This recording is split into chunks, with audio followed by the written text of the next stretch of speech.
13 ঘন্টা দুর্ভোগের পর স্বাভাবিক হচ্ছে ঢাকা টাঙ্গাইল মহাসড়ক, রেলপথে স্বস্তির যাত্রা। বড় ঈদ জামাতের জন্য প্রস্তুত শোলাকিয়া, পিছিয়ে নেই গড়ে শহীদ ময়দান।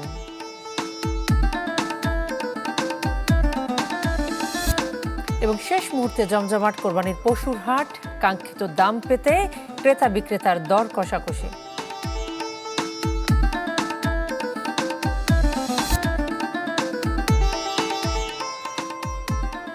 দর্শক, আপনাদের সবাইকে আমন্ত্রণ জানাচ্ছি চ্যানেল 24-এর বিশেষ আয়োজন দেশ 24-এ। আপনাদের সঙ্গে আছি আমি নাজিয়া কণা।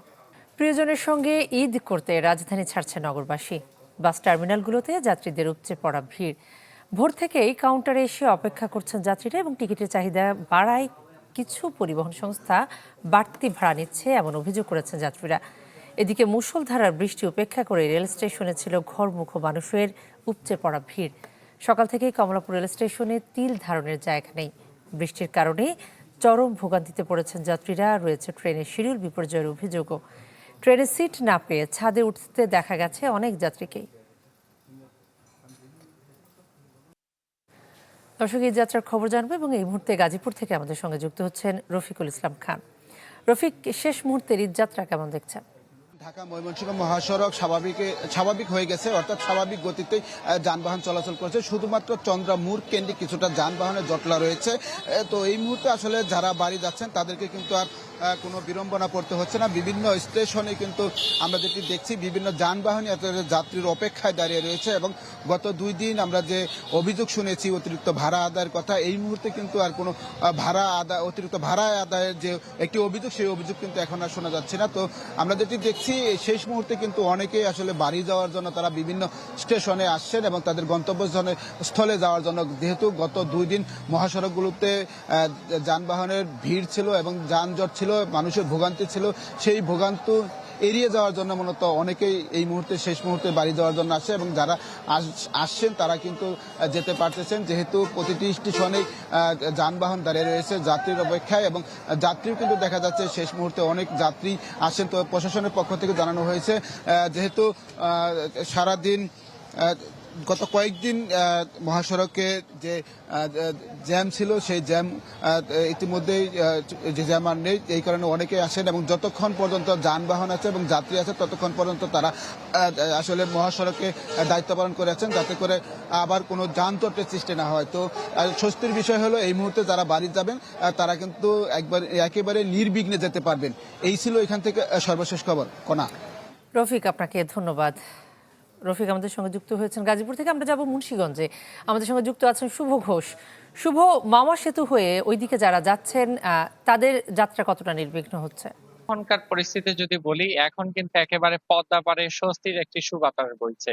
শেষ মুহূর্তে যারা পাখিদের মতো বেলা গড়িয়ে সন্ধে নামছে, যারা নিরে ফিরছেন আপন ঠিকানায় কর্মব্যস্ত নগরীর রাজধানী ছেড়ে গ্রামের পথে, তারা বলা যায় একেবারে স্বস্তিতেই ফিরছেন। আমরা যদি একটু দেখাতে চেষ্টা করি, কারণ আপনি দেখবেন এই মুহূর্তে কিন্তু কোরবানির যে পশুবাহী ট্রাক রয়েছে সেসব খোলা ট্রাকে করে অনেকে যাচ্ছেন।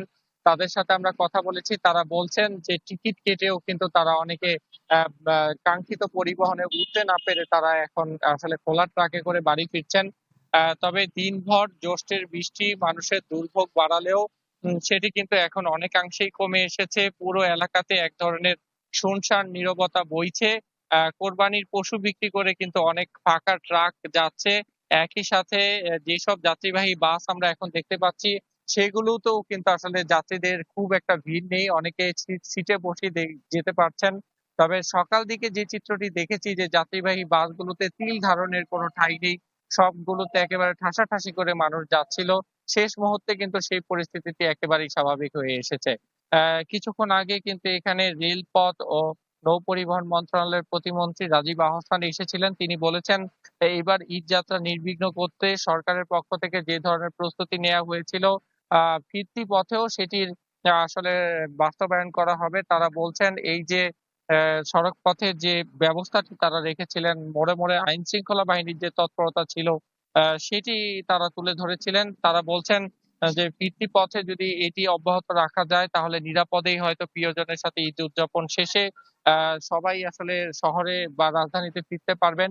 এই মুহূর্তে মাওয়া টোল প্লাজা এলাকা কিন্তু একেবারেই নিস্তব্ধ। স্বাভাবিক সময়ের মতোই যানবাহন আসছে। কিছু সময়ের জন্য আবার যানবাহনের চাপ বৃদ্ধি পাচ্ছে। তবে যানজট কিংবা চিরচেনা যে যানবাহনের ধীরগতিটি দেখতে পাওয়া যায় ঈদের সময়তে গত দুদিন যেটি দেখেছি সেটি কিন্তু এখন একেবারেই নেই। অর্থাৎ পড়ন্ত বিকেলে কিন্তু অনেকটাই বলা যায় শান্ত রয়েছে পদ্মাপাড়ের এলাকাটি। তবে একটু যদি জানিয়ে রাখি যে পদ্মা সেতু উদ্বোধনের পরে গতকালকে গেল ২৪ ঘন্টায় কিন্তু দ্বিতীয় সর্বোচ্চ টোল আদায় করেছে সেতু কর্তৃপক্ষ। তারা বলছে যে গতকাল ২৪ ঘন্টায় গত রাত ১২টা পর্যন্ত কিন্তু সেতুতে ৪৫,০০০ যানবাহন পারাপার হয়েছে। এতে ৫,৩,২,৪০,০০০ টাকা টোল আদায় করেছে সেতু কর্তৃপক্ষ। এটি সেতু উদ্বোধনের পর কিন্তু দ্বিতীয় সর্বোচ্চ টোল আদায়। অর্থাৎ সর্বোচ্চ যেসব রেকর্ড গড়েছিল পদ্মা সেতুতে সেই সব রেকর্ড ভেঙে কিন্তু এই রেকর্ডটি তৈরি হয়েছে এবং পুরো এলাকাতে আসলে মানুষ যারা বাড়ি ফিরছেন তাদের কিন্তু আসলে বলা যায় অনেকটা স্বস্তিতেই ফিরছেন। আমরা বাড়ি ফেরা এসব যাত্রীদের সাথে কথা বলেছি। তারা বলছেন যে একেবারে সড়ক পথে যানবাহনের যে উপস্থিতি সেটি কিছুটা থাকলেও তেমন কিন্তু কোনো ভোগান্তির শিকার তাদের হতে হচ্ছে না। তারা পদ্মা সেতু টোল প্লাজায় আসলে নির্বিঘ্নে টোল দিয়ে কিন্তু তারা চলে যেতে পারছেন। তবে যেটি বলা যায় শেষ মুহূর্তের যে যাত্রা সেটি অনেকটা স্বস্তিদায়ক রয়েছে মানুষের জন্য। বিকেলের পর থেকে যেহেতু সারাদিন বৃষ্টি কিংবা বৈরী আবহাওয়া ছিল, বিকেলের পর থেকে কিন্তু সেটি একেবারে রোদ-উজ্জ্বল একটি বিকেল আমরা দেখতে পাচ্ছি। তো ঈদের যে বাড়ি ফেরা মানুষের তাড়া শেষ মুহূর্তে সেটিও কিন্তু একেবারেই বেড়েছে। সব মিলিয়ে যেটি বলা যায় উৎসবের যে উচ্ছ্বাস সেটি কিন্তু এখন বাড়ি ফেরা মানুষের চোখে মুখে অনেকটাই চোখে মুখে। স্পষ্ট, রনা। অসংখ্য ধন্যবাদ শুভ আমাদের সঙ্গে যুক্ত হওয়ার জন্য। আমি এই মুহূর্তে যেতে চাই টাঙ্গাইল। যুক্ত আছেন আমাদের সঙ্গে সহকর্মী মাসুদ রানা। টাঙ্গাইল মহাসড়কে আমরা দেখতে পাচ্ছি যে দীর্ঘ একটা যানজট ছিল এবং ধীর গতিতে চলছে যানবাহন। এখন কি আপডেট? জানেন, কোরবানির ঈদকে সামনে রেখে শেষ সময়ে পরিবার পরিজনদের সাথে ঈদের আনন্দ ভাগাভাগি করার জন্য মানুষজন কিন্তু তাদের গন্তব্যস্থলে যাচ্ছেন। আমার পিছনে যে সড়কটি রয়েছে এটি ঢাকা মহাসড়ক। এটি উত্তরবঙ্গের প্রবেশদ্বার হিসেবে খ্যাত। এলেঙ্গার আগে আমি রয়েছি। আমি একটু দেখাতে চাই, আজকে কিন্তু মধ্যরাত থেকে এই সারা দিন ব্যাপী কিন্তু নানা ধরনের জটিলতার মধ্য দিয়ে যানজট, সড়ক দুর্ঘটনা, গাড়ি বিকল হয়ে যাওয়া, সব টোল বন্ধ, সবকিছু মিলিয়ে কিন্তু অনেকটাই নাজেহাল এবং অনেকটা দুর্ভোগের মধ্যে পড়েছিলেন এই মহাসড়কে চলাচলকারী যান চলাচলের যে চালক এবং যাত্রীরা।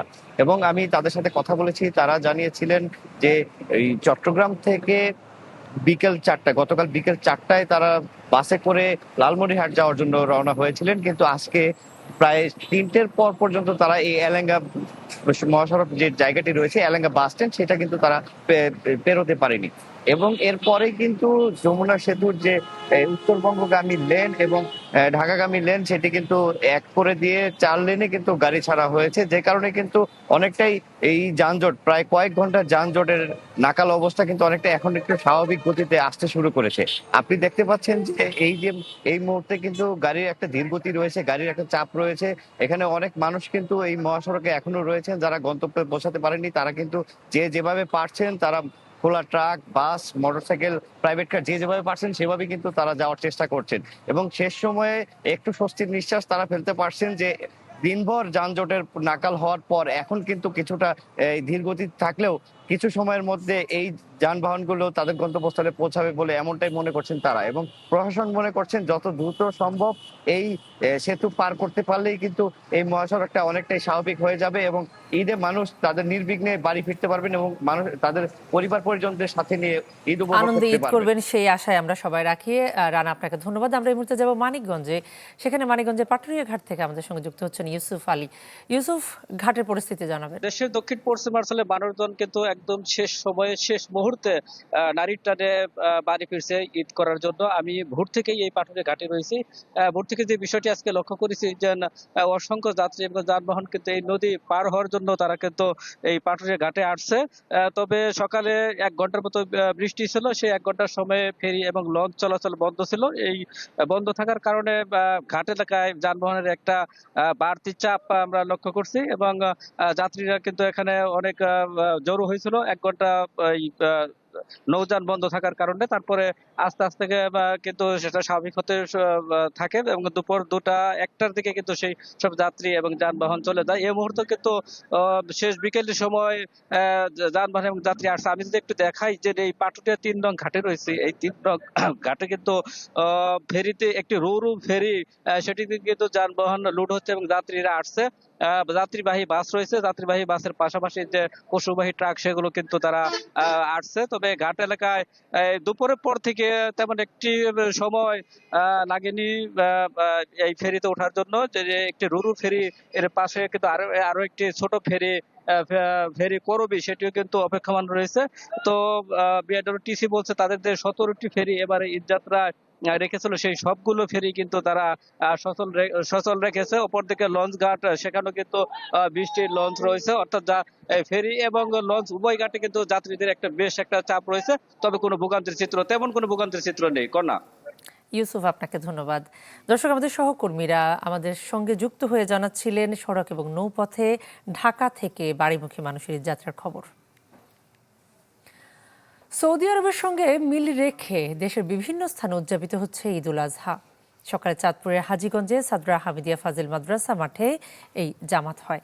এতে ইমামতি করেন পীর মাওলানা আরিফুল্লাহ। এছাড়া ফরিদগঞ্জ, মতলব সহ কয়েক উপজেলার অর্ধশত গ্রামে উদযাপন হচ্ছে ঈদ। দিনাজপুরে 50টির বেশি স্থানে অনুষ্ঠিত হয়েছে ঈদের নামাজ। সৌদি আরবের সাথে মিল রেখে পটুয়াখালী, লক্ষ্মীপুর সহ বিভিন্ন স্থানে চলে পশু কোরবানি।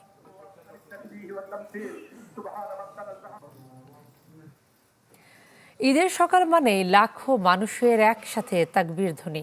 আর সেই আবেগ ঘিরে দেশের 2 ঐতিহাসিক ঈদগাহ কিশোরগঞ্জের শোলাকি এবং দিনাজপুরের গোরে শহীদ ময়দানে চলছে শেষ মুহূর্তের প্রস্তুতি। নেওয়া হয়েছে কয়েক স্তরের নিরাপত্তা। ইতিহাস, ঐতিহ্য আর লাখো মানুষের আবেগ সব মিলিয়ে কিশোরগঞ্জের শোলাকিয়া যেন প্রতি ঈদেই পরিণত হয় অনন্য মিলন মেলায়। এবার অনুষ্ঠিত হবে ঈদুল আজহার 199তম জামাত। এরই মধ্যে শেষ হয়েছে মাঠ পরিষ্কার, কাতারের দাগ টানা, অজুখানা নির্মাণ ও সিসি ক্যামেরা স্থাপনের কাজ। দূরের মুসল্লিদের জন্য রাখা হয়েছে বিশেষ ট্রেনের ব্যবস্থা। আর পুরো ঈদগাহ জুড়ে থাকবে 4 স্তরের নিরাপত্তা। মাঠে থাকবে ড্রোন নজরদারি, ওয়াচ টাওয়ার ও আইনশৃঙ্খলা বাহিনীর কড়া উপস্থিতি। ঐতিহাসিক শোলাকিয়া ঈদগাহ মাঠে এবারের 199তম ঈদ জামাত অনুষ্ঠিত হবে। ইতোমধ্যে জেলা প্রশাসনের পক্ষ থেকে ঈদ জামাতের প্রস্তুতি সম্পন্ন হয়েছে। বরাবরের মতো ঈদ উল আজহার ঈদ জামাত সকাল 9টায় অনুষ্ঠিত হবে। কোনো টর্চ লাইট অথবা ম্যাচ লাইট যা আছে, কোনো ম্যাচ বা অন্যান্য কিছু নিয়ে আসবেন না। মোবাইল আনতে পারবেন, সেক্ষেত্রে মোবাইল সাইলেন্ট থাকবে। এবারে ঈদ উল আজহার জামাতও অত্যন্ত নিরাপদে এবং সুন্দর এবং সুষ্ঠুভাবে এই জামাত অনুষ্ঠিত হবে। অন্যদিকে দিনাজপুরের গরি শহীদ ময়দানেও চলছে শেষ মুহূর্তের প্রস্তুতি। সবুজ ঘাসের উপর সাদা চুনে আঁকা হচ্ছে কাতার। বাইরের ডিস্ট্রিক্ট থেকেও লোকজন আসে এখানে, যে না এটা মনে করেন একটা ঐতিহ্যবাহী জায়গা, যার কারণে ভালোই লাগে নামাজ পড়তে। ঈদের নামাজের আগ পর্যন্ত আবহাওয়া অনুকূলে থাকবে এবং আমরা সুষ্ঠুভাবে এখানে বড় জামাতে নামাজ আদায় করতে পারবো। পরিষ্কার পরিচ্ছন্নতার পাশাপাশি নেওয়া হয়েছে 3 স্তরের নিরাপত্তা ব্যবস্থা। এই জামাত উপলক্ষে দিনাজপুর জেলা পুলিশের পক্ষ থেকে সার্বিক নিরাপত্তা ব্যবস্থা ইতিমধ্যে গ্রহণ করা হয়েছে। আমরা মাঠে স্কেলেটন ফোর্স এখানে দিয়ে দিয়েছি, আর সাথে আমাদের এখানে সাদা পোশাকের পুলিশ আছে। আমাদের 16 থেকে 20টা গেট হবে, 16টা গেট দিয়ে আমাদের মুসল্লিরা প্রবেশ করতে পারবে। 22 একর আয়তনের এই গরি শহীদ ময়দানে 2017 সাল থেকে আদায় করা হচ্ছে ঈদের নামাজ। নাদিম হোসেন, চ্যানেল 24। কৃষি জমি অনেক কমে এসেছে, যা দেশের জন্য ভালো নয়। সকালে ঠাকুরগাঁওয়ে এই কথা বলেন স্থানীয় সরকার মন্ত্রী মির্জা ফখরুল ইসলাম আলমগীর। যতটা সম্ভব কৃষি জমি নষ্ট না করারও আহ্বান জানান তিনি। যতটা পারি আমরা কৃষি জমিকে আপনার নষ্ট করবো না, আমরা উপরের দিকে যাওয়ার চেষ্টা করব এবং সেটা অবশ্যই আমাদেরকে চিন্তা করতে হবে, কারণ বাংলাদেশের কৃষি জমি অতি দ্রুত কমে আসছে, যেটা দেশের জন্য ভালো হবে না। সেই কারণে আমরা চেষ্টা করব যাতে করে সব দিক রক্ষা করে কাজটা করা যায়। ঈদ উল আজহার আনন্দকে আরও বাড়িয়ে দিতে সিঙ্গার বেকো নিয়ে এলো বহুল প্রতীক্ষিত ভরপুর সলিউশন অফার ক্যাম্পেইন। এই ক্যাম্পেইনের আওতায় দেশব্যাপী গ্রাহকরা পাচ্ছেন হাজার হাজার ফ্রি পণ্য আর আকর্ষণীয় ডিসকাউন্ট পাওয়ার সুযোগ।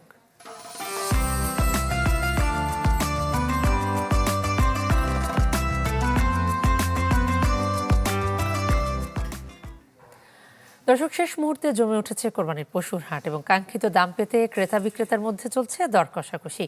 এ বিষয়ে আরও খবর জানবো। সেই খবর জানাতেই ময়মনসিংহ থেকে আমাদের সঙ্গে যুক্ত হচ্ছেন সুলতান মাহমুদ কনিক। কনিক, শেষ দিনের বাজারে গরুর দাম কেমন, ক্রেতা বিক্রেতা কি বলছেন?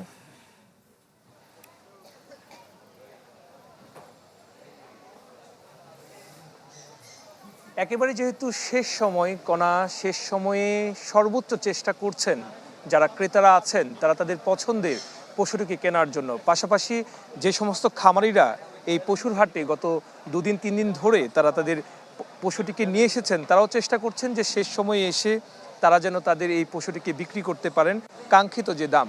তবে কিছুটা মিশ্র প্রতিক্রিয়া রয়েছে। যারা খামারিরা আছেন তারা বলছেন যে তারা তাদের পছন্দের যে দামটি এবং কাঙ্ক্ষিত যে দামটি সেটি তারা আসলে পাচ্ছেন না, যে কারণে অনেক পশু কিন্তু এই হাটে এখনো অবিকৃত রয়ে গেছে। কয়েকজনের সাথে কথা বলেছি যারা 2-3 দিন ধরে এসেছেন এবং তারা তাদের যে কাঙ্ক্ষিত দাম সে দামের জন্য চেষ্টা করে যাচ্ছেন, কিন্তু পাচ্ছেন না বিধায় অনেকে কিন্তু এখনো তার পশুটিকে কিন্তু বিক্রি করছেন না। তবে এটি যেহেতু ময়মনসিংহ সিটি কর্পোরেশনের এলাকা, সেই সিটি কর্পোরেশনের এলাকার কারণে মূলত যে সমস্ত গ্রাহকরা আছেন, ক্রেতারা আছেন, তারা আসলে প্রত্যেকেই অনেককে আমরা দেখেছি যে আসলে এই ঝামেলা এড়ানোর জন্য সন্ধ্যার দিকে এবং রাতের দিকে কিন্তু মূলত তাদের পশুটিকে তারা কিনে থাকেন। তো বিক্রেতারা যারা আছেন তারা বলছেন যে সন্ধ্যার পরে এই হাটের কেনাবেচাটা আরও অনেক বেশি পরিমাণে জমে উঠবে। তবে ক্রেতারা বলছেন কিছু ক্ষেত্রে ক্রেতারা বলছেন যে দাম তুলনামূলকভাবে গত বছরের থেকেও কিছুটা বেশি এই হাটে, সিটি কর্পোরেশনের যে হাটটি রয়েছে এই হাটে। তবে যারা ক্রেতারা আছেন তারা প্রত্যেকে বলছেন যে আসলে দিন শেষে যেহেতু তাদের কুরবানি দিতে হবে, সুতরাং দাম কম আর বেশি যাই হোক না কেন, দিন শেষে তারা তাদের আসলে পশুটি তারা কিনে নিয়ে যাবেন এবং ত্যাগের মহিমায় তারা আল্লাহর সন্তুষ্টি লাভের আশায় তারা যে পশুটি কুরবানি দিতে চাচ্ছেন সেই পশুটি তারা আসলে কুরবানি দিবেন।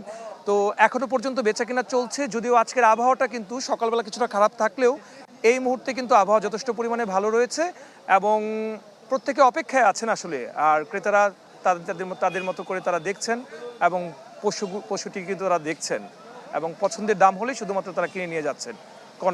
কনিক, আপনাকে ধন্যবাদ। যাব বরিশাল, যুক্ত আছেন আমাদের সঙ্গে কাউসার হোসেন রানা। রানা, বরিশালের আজকে শেষ মুহূর্তের হাটের খবর কি?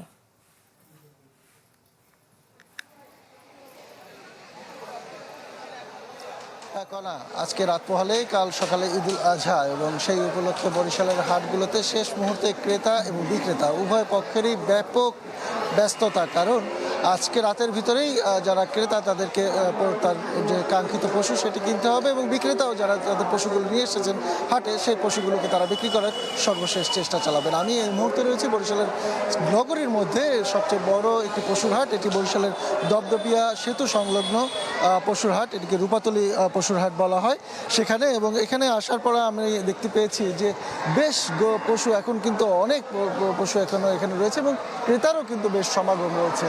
এবং আমরা যেটা দেখেছি যে গতকাল যে পরিমাণ ভিড় ছিল তার থেকে কিন্তু কিছুটা ভিড় কম আছে, কারণ বরিশালের বাজারগুলোতে আমি কিন্তু দেখেছি যে ঈদের কুরবানির 2 দিন আগে সব থেকে বেশি ভিড় থাকে এবং এবারও সেটি দেখেছি যে গতকালকে সব থেকে বেশি ভিড় ছিল এবং আজ সেখান থেকে ভিড় অনেকটাই কমেছে। আমরা একটু পশুর দাম প্রথমে জেনে নেওয়ার চেষ্টা করি। এইখানে একটি পশু রয়েছে আমার এখানে, এই বাজারের যে পশুগুলো রয়েছে বেশিরভাগই কিরকম দামের এবং আপনার এই পশুটি কি আপনার? আচ্ছা, আমরা একটু জানার চেষ্টা করি এই পশুটি কি আপনার? জি জি আমার চাচ্ছি 330, 330,000। 330,000 টাকা। তারপরে ওটা চাচ্ছি 2,10,000। কতগুলো পশু নিয়ে এসেছিলেন গরু? 14টা। বিক্রি হয়েছে কয়টা? 10টা। 10টা। আর বাকি আছে 4টা। ওইগুলো কত দামে বিক্রি করেছেন? ওগুলো বিক্রি করছি 1.5 লাখ, 2,80,000, 85,000। বেশি চাহিদা কত দামের গরু? 2,85,000। 2 লাখ। না, বলছি যে বেশি চাহিদা কোনটার, মানুষ কোনটা বেশি কেনে? সব থেকে মধ্যম সাইডটা। মধ্যম মধ্যম মধ্যমটা বেশি কেনে। আসলে ক্রেতা যারা তারা মোটামুটি 1.5 লাখ 1,70,000 বা 1,50,000-এর নিচে যে পশুগুলো থাকে এইগুলোর ক্রেতা কিন্তু আমরা সব থেকে বেশি দেখেছি এবং এই বাজারে 3 লাখ 3.5 লাখের মধ্যেই বেশি গরু রয়েছে। এর উপরে যে সাধারণত 7-8 লাখ 10 লাখ দামের যে গরু থাকে সাধারণত অন্যান্য হাটে সেরকম দেখিনি। বরিশাল সিটি কর্পোরেশনের মধ্যে আরও 2টি জায়গায় হাট বসেছে, একটি হচ্ছে বাঘিয়ে আর একটা হচ্ছে কাউনিয়া টেক্সটাইল ইন্ডাস্ট্রির পিছনে, কিন্তু সেখানেও কিন্তু ক্রেতা খুব একটা বেশি দেখিনি, তবে এই হাটটিতেই সবচেয়ে বেশি। এছাড়া বরিশালের চরমোনাইতে অনেক পশুর হাট পশু বিক্রি হয়, কারণ সেখানে ইজারা দিতে হয় না, মাত্র 100 টাকা হাসিল দিলেই হয়। এছাড়া বরিশাল সংলগ্ন সুগন্ধিয়ায় আমরা দেখেছি সেখানে কোনো ইজারা লাগে না, সেজন্য কিন্তু অনেক ক্রেতা বেশি।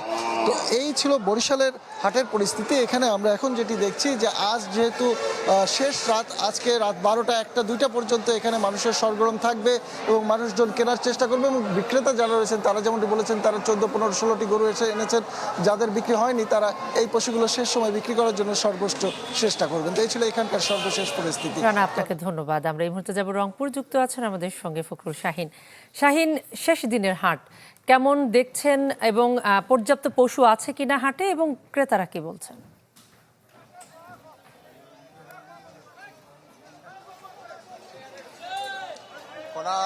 শেষ দিনে আমরা দেখছি যে রংপুরের যে হাটগুলো আছে কোরবানির পশুর হাট, সেগুলো কিন্তু জমজমাট হয়ে উঠেছে, বেচা কেনায় ক্রেতা বিক্রেতাদের ভিড়ে মুখরিত এবং প্রায় অনেক জায়গায় কিন্তু আজকে সর্বশেষ দিনে হাট লেগেছে। আমি যেখানে আছি এটি রংপুরের লালবাগ রংপুর সিটি কর্পোরেশনের মধ্যে সবচেয়ে ঐতিহ্যবাহী একটি হাট এবং এখানে এসে দেখছি যে উৎসবমুখর পরিবেশে কিন্তু ক্রেতা বিক্রেতা যারা আছেন কেউ বিক্রি করছেন কেউ কিনছেন। এখানে আমরা যদি বলি এখানে আমরা দেখছি যে প্রায় 5 লাখের মতো 5 লাখ টাকার মতো গরু বিক্রি হচ্ছে এবং সর্বনিম্ন 50, 60, 70 হাজার পর্যন্ত গরু বিক্রি হচ্ছে। তো এখানে অনেক ক্রেতা আছেন, একটু যদি আমরা ক্রেতাদের সঙ্গে কথা বলি, সার্বিক পরিস্থিতি জানতে চাই, একটু যদি বলি যে এই শেষ দিনে কি অবস্থা, সার্বিক পরিস্থিতি কি হাটের?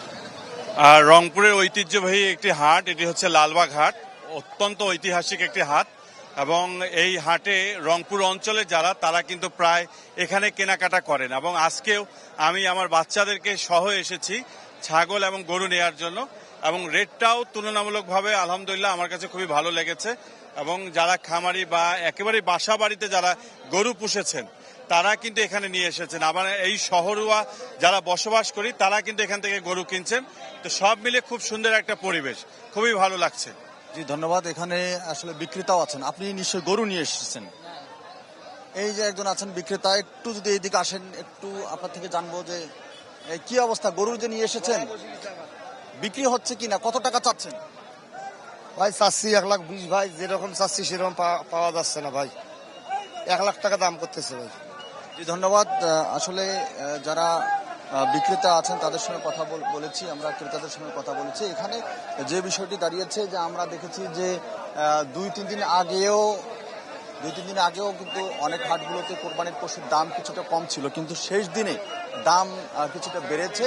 যারা ক্রেতা আছেন তাদের সঙ্গে কথা বলছি, তারা বলছেন যে শেষ দিনে এসে দাম একটু বেশি, তবে গরু অনেক উঠেছে, উৎপাদন অনেক বেশি এবং তারা পছন্দ মতো গরু তারা কিনতে পারছেন। তো এই ছিল এখানকার সর্বশেষ। ফখরুল, আপনাকে ধন্যবাদ।